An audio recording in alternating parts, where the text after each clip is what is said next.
Good morning, everybody. It's Books at Lunchtime with your friendly local booksellers at Kett's Books in Wyndham. I'm here, I'm Em, Tracy's here, and the eagle-eyed viewers among you will notice we have another person here, and that's Heidi Swain. Morning, Heidi. Good morning. Hello, Heidi. Thrilled to be here. Thank you for inviting me along.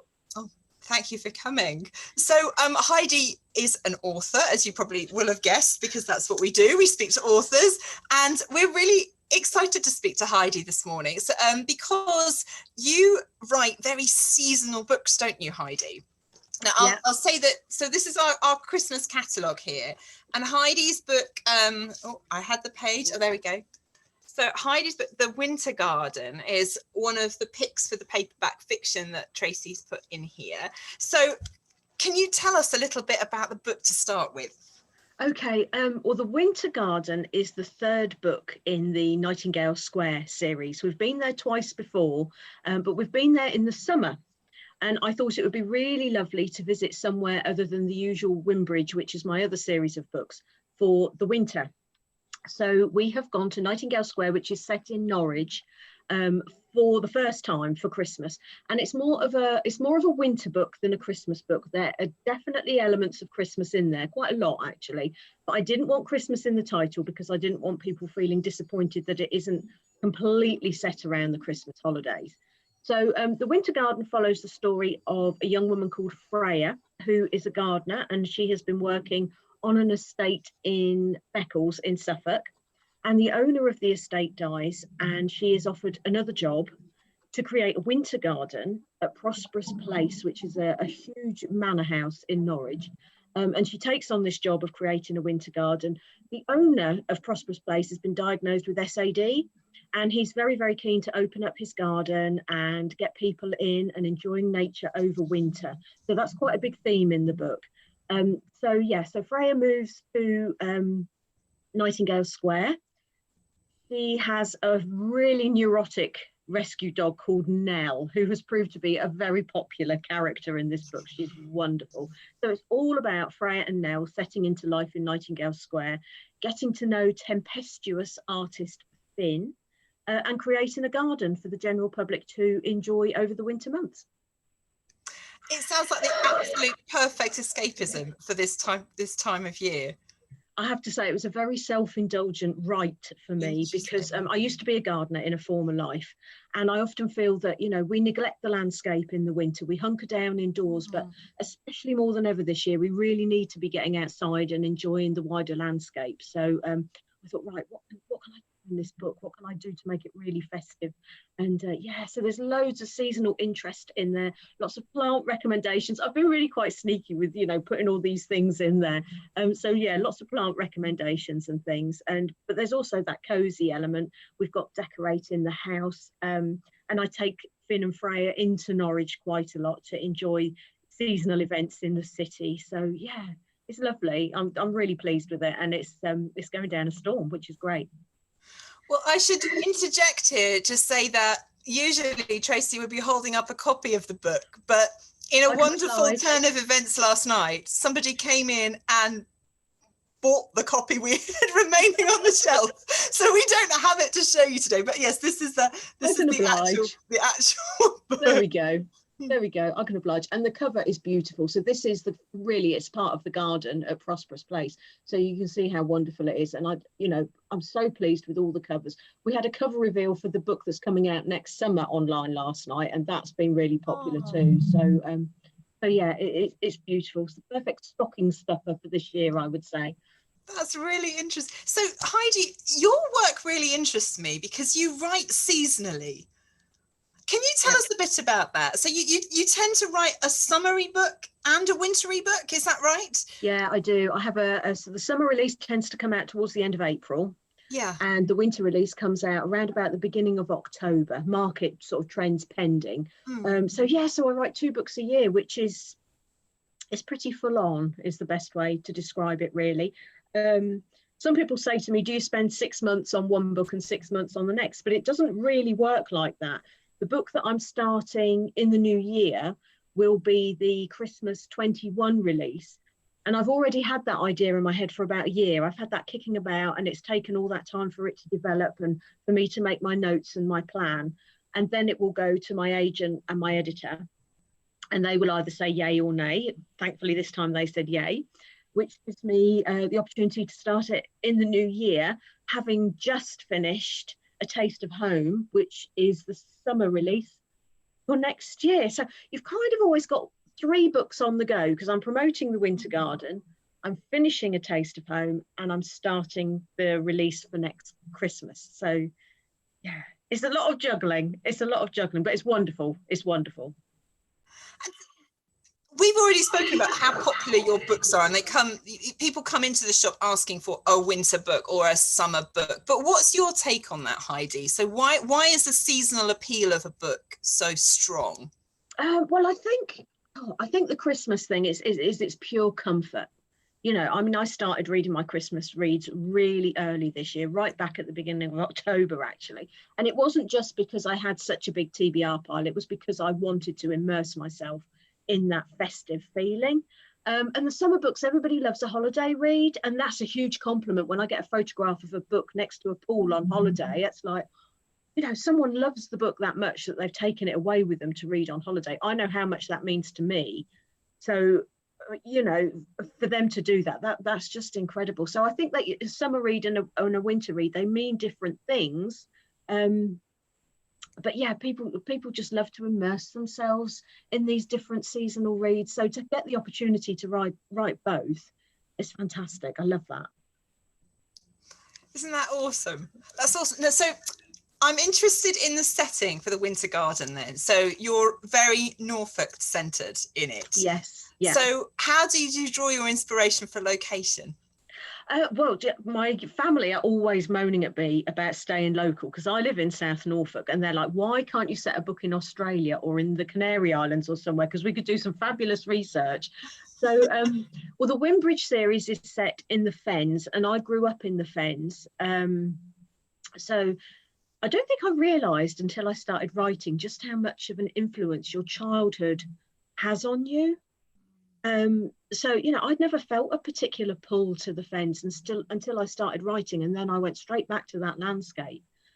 So we've got the Wimbridge series there, and then I'd enjoyed writing about a small town and the countryside, and when it came to Nightingale Square, I wanted somewhere obviously in the city. And I was on the bus on the Park and Ride one day heading into Norwich, and it went a slightly different route, and we went past it was sort of like a green, and it's got a metal fence around it, and there were some houses set around it, and it's not as enclosed as I've made Nightingale Square, but that was definitely the inspiration. I thought, gosh, you could still have that small community feeling, but within the more urban setting. So that was where the idea for Nightingale Square sprang from. So we've got Nightingale Square with the green in the middle and all the little houses around the edge, and then across the road from that we've got Prosperous Place. So originally it was all one, it was all part of a shoe factory dynasty, which of course was a reality in Norwich, but now it's all been broken up and sold to different people, but there's still this great community feeling there. That's really interesting. And so you're able to put in different stories into that setting then as you go. Yeah. So I literally drew out the map of how many houses I wanted around the square and who was going to be living there.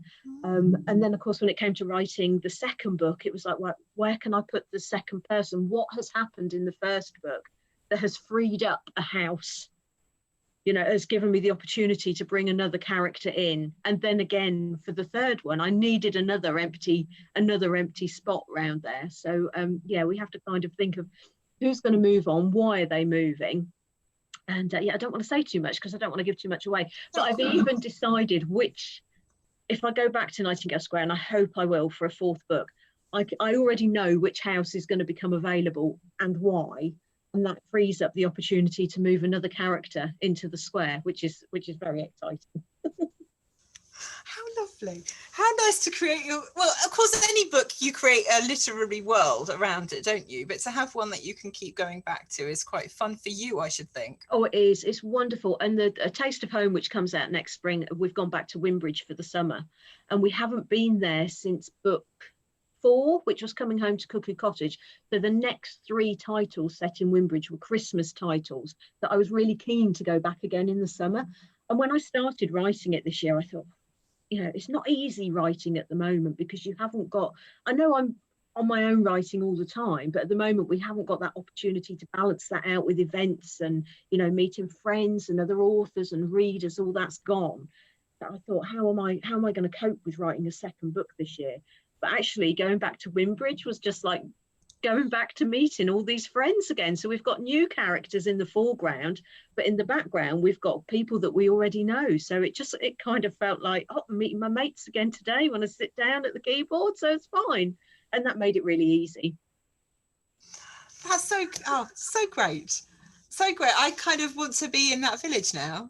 I mean, I live in a village, but it is nice to get a sense of community when you're reading as well, isn't it? Yeah, I think so. And lots of people say, oh, it's so nice to find out what people are doing after their book ends, because they will still pop up as a background character in the next book.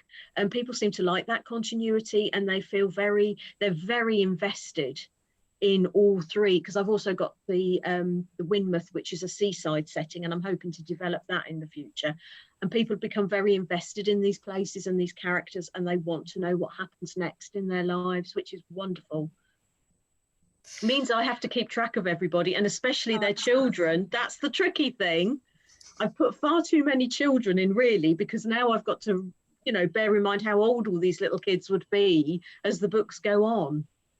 So that's quite tricky. Talk to me a little bit about your Christmas reading. So just before we started the conversation today, and when we've been conversing via email, we were both talking about how it's nice to have these kind of comfort seasonal reads. So obviously there'll be people who have got yours and have read yours, but I'm interested to know about your other kind of comfort seasonal reads that you have. What do you go back to yearly?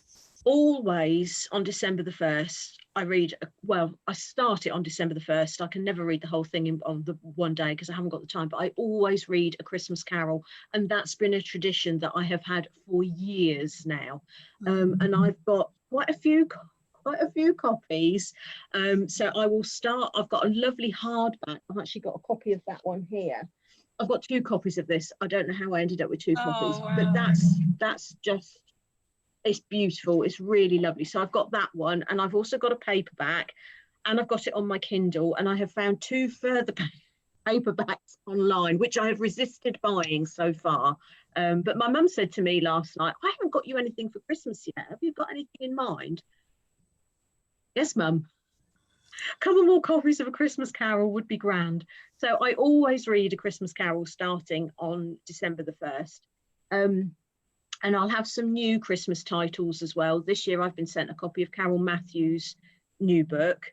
But Trisha Ashley is my go-to author. I'm a huge fangirl. She is my all-time favourite author. We did an event last year together in Liverpool, and I don't know how I got any words out, to be honest. I'm not here watching Trisha Ashley. I'm on stage with Trisha Ashley, which was just incredible. It was wonderful. So yeah, I read many of her Christmas titles over the holidays. And so at the moment I'm reading The 12 Days of Christmas, which is my absolute favourite of hers. And this is the new edition. I've also got this on Kindle, and I've got an old paperback too. So I've got 3 copies of that. But I've also got, would you like to see them all? Yeah, show us some. Yeah. Okay, so I've got The Magic of Christmas, Trisha Ashley again. Wish Upon a Star, that's a really old copy. We've lost a lot of the glitter. Look, it's all coming off on my fingers, so that's well thumbed. A Winter's Tale, that's absolutely lovely too. Lots of now, are these all are these romancy books? Are they quite similar genre to yours? Yeah, they are quite similar. And then the last one we've got here is A Christmas Carol. Yes, they are. They're all set around, lovely communities and things. And she probably not in quite the same way that I do, but she does write about the same places. Not always, but lots of characters will, you'll get a mention of a name and you'll think, oh, I recognise that name from another title. So that's something that I really key into, and that she does too. So yeah, I've got a huge Trisha Ashley pile, and I do find that I get sent lots of proofs to read now.